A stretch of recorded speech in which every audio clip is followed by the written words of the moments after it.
Hey, what's up studs? Ryan here, or M&R Productions, and today we're going to be talking all about the brand new LEGO VIP program. It's been known for a few months now that a LEGO VIP program overhaul was coming, and within the last week it finally happened. LEGO completely changed over their website, they changed over everything to the new VIP program. With this, brought a lot of changes, some of which had been rumored for quite a while that a lot of people, including myself, were very excited for. So we're going to go over these new changes, and we're also going to go over what I think are some pretty bad aspects of the new VIP program. Everything is not all sunshine and rainbows in the new VIP program, and it's sad to see, but we will of course cover that in the video. If you guys have anything to say on the topics at hand, make sure you leave a comment down below. We'll get the conversation flowing down there, see what y'all think, and leave a like on the video if you enjoy as usual. Anyway, let's go over the new features of the VIP program before we talk about anything bad about it. I want to make sure you guys know what the new VIP program is and what everything inside of it entails. So the first and most obvious thing that they've done to make things better is they've added this entire new website experience on the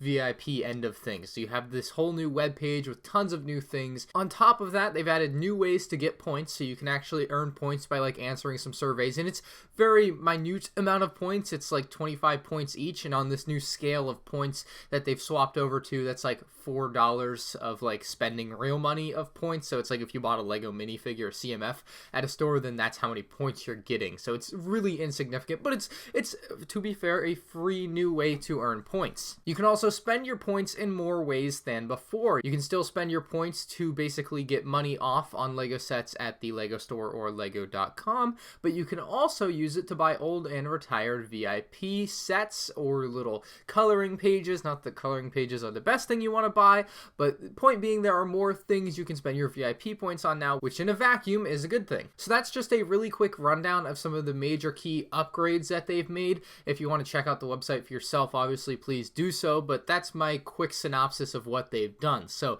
now I want to get into the juicy part of the video, and that's what I think is the anti-consumer aspect of the new LEGO VIP program. It's something that I've kind of seen being thrown around out there now. I really thought about this a couple days ago, and I was like, oh my god, it's anti-consumer.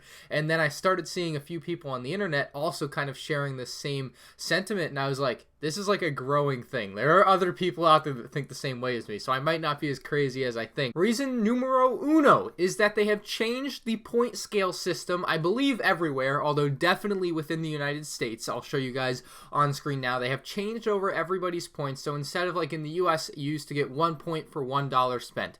Now you get 6.5 points for $1 spent, and that is incredibly confusing. So basically what they've done is they've changed everybody's point scales to be these wacko numbers, and I think this was done in part to confuse consumers. Now, it's entirely possible there's a logical reason that $1 equals 6.5 VIP points, but it used to equal 1 VIP point, and now it equals 6.5 VIP points, which is incredibly consuming. It's hard to do quick maths on anything like that. Like, you just can't think about something like that very easily. You're going to need a calculator. Most people don't want to use a calculator. You just want to think about it in your head, and that's something I can't do anymore. Like, I was like looking at VIP points on the website, and I'm like, what am I earning? Like, I had to do math. I had to make sure that the conversion rates were all the same. I will say, though, that they did convert all your points to the new point totals, and they stay the same. Like, the monetary value of it seems to be exactly the same. Like, it's still 5% essentially, like it was before. They haven't taken any of that away. They've just made the numbers harder to understand. So again, the numbers are extremely confusing now, especially in the United States and probably also elsewhere in the world. You guys can report down in the comments section below, because obviously I don't live in like the UK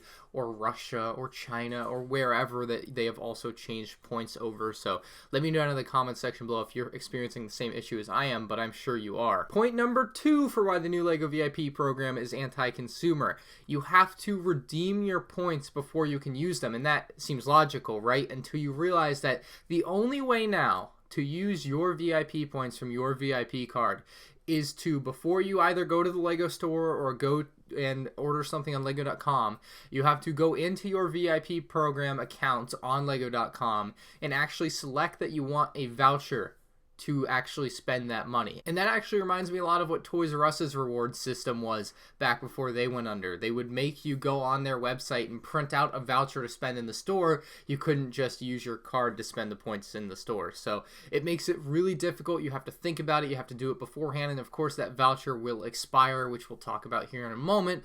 But again, you have to go onto the website. You have to actually select that you want to spend this money. And the other thing about that is you have to be careful, because let's say you're buying a $90 US set and you only intend on spending that $90 at the Lego store.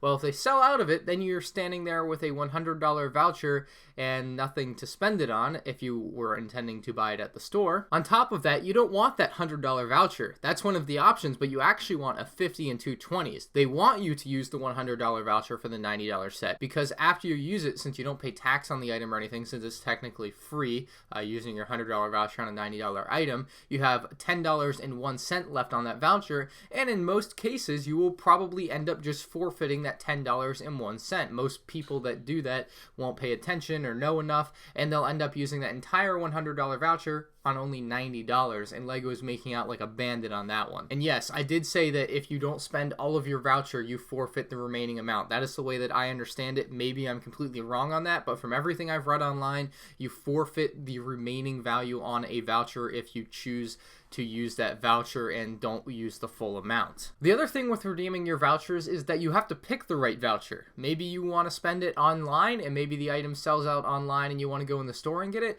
Well, if you already selected the online voucher, it's probably too late. There is both an online/phone voucher, and then there's an in-store voucher. There is no clear rhyme or reason as to why there are two separate vouchers, but that is the way it is, and you have to select the right one, which is incredibly dumb. Obviously going to be anti-consumer in some way. Like, if you mess up on that, I don't know if Lego customer service can really help you out there. You might just be SOL, and that's really sad to see. Again, I don't understand why there are two separate vouchers for whether you want to spend the money online or in-store, but basically if you select in-store and then you want to spend it online, I don't think you can do that because they're separate for a reason. So back to the vouchers expiry though. After you select a voucher and you I guess go through the process of confirming that you want, I don't know, say a $20 Lego VIP voucher to spend at the Lego store, and say you don't spend it at the Lego store that day. Maybe you decide, I changed my mind when I get to the Lego store, I'll wait.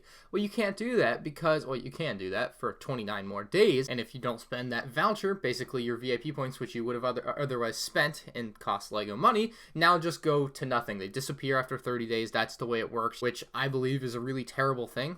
Previously, Lego VIP points didn't expire like that. They expire after 18 months. The entire VIP balance on your account has an 18-month rolling expiry. So that means if you don't spend or add any VIP points to your account over an 18-month period, all your VIP points will disappear, which I think is kind of okay. But 30 days after choosing your voucher, I think is just wrong. The other point about that, and this is an interesting one, and I don't know how legitimate it is, but a Twitter user kind of mentioned that this might be illegal, that in some states there are laws against gift cards expiring. Now, this is a little bit different, I think, because you're not directly spending cash to obtain this voucher. So I'm going to guess that this isn't quite the case, but it's worth mentioning that something similar to this is illegal, yet this is legal. So just so that you know that this is still kind of considered illegal in some states, not this exactly, but something very similar to this where you buy a gift card and a gift card expires, that your voucher here can expire, but that's legal, but a gift card isn't. I would like to think that Lego went through the correct legal avenues to make sure it was legal everywhere, but who knows? It could be illegal in some US states. I don't know about other countries, but just something worth mentioning. Another anti-consumer point about this is that the new items that you can use your VIP points on used to be free. So for example, let's say a Lego is now selling for 500 VIP points. I don't remember the exact price, but the 500 VIP points for this Ford Mustang Creator keychain on the VIP website. Well, let's say you had gone to the Lego store and bought the Ford Mustang that you would have gotten this with, but maybe you've done it just today, right? You've just bought that Ford Mustang. Well, previously you would have gotten your VIP points with that Ford Mustang purchase and gotten this like I did, right? So now instead of getting this completely for free, no additional cost, you're forfeiting the VIP points that you would have otherwise obtained during that purchase, and now you have just gotten nothing. So kind of an interesting way to look at it, but if you pick up what I'm putting down, basically you're losing out on 500 VIP points to obtain this instead of before where this would have been completely free and you would have gotten 500 VIP points. So again, that's just a different way to look at things as far as that goes, but essentially the VIP items that you're paying VIP points now for previously would have been free with your purchase. Just to be clear, there will still be free VIP promo items like there have been in the past. I'm just talking about the way they're selling them for VIP points after their time has passed, if that makes sense. So again, just an interesting way to look at it. And I know that's not exactly the reason most people are going to want to buy something like this. They're really going to want to buy this because they didn't want to buy the Mustang to get this maybe, and so they're like, hey, I can just spend 500 of my VIP points on it. So that's a perfectly valid thing. I'm just putting that one out there. It's something that I've seen thrown around, and I'm like, that kind of makes sense from some points of view, and obviously different people share different opinions on that, but I thought it was an interesting way to look at it, and I can definitely see it as an anti-consumer side of things. Also, this is completely arbitrary, but some of the gifts or free things like the printout coloring sheets are just total garbage, and I know you're not forced to spend your VIP points on things like that, but yeah, don't buy those ones. They're garbage. The worst part of the new VIP program now is perhaps the loss of the freedom to spend your points kind of whenever you want.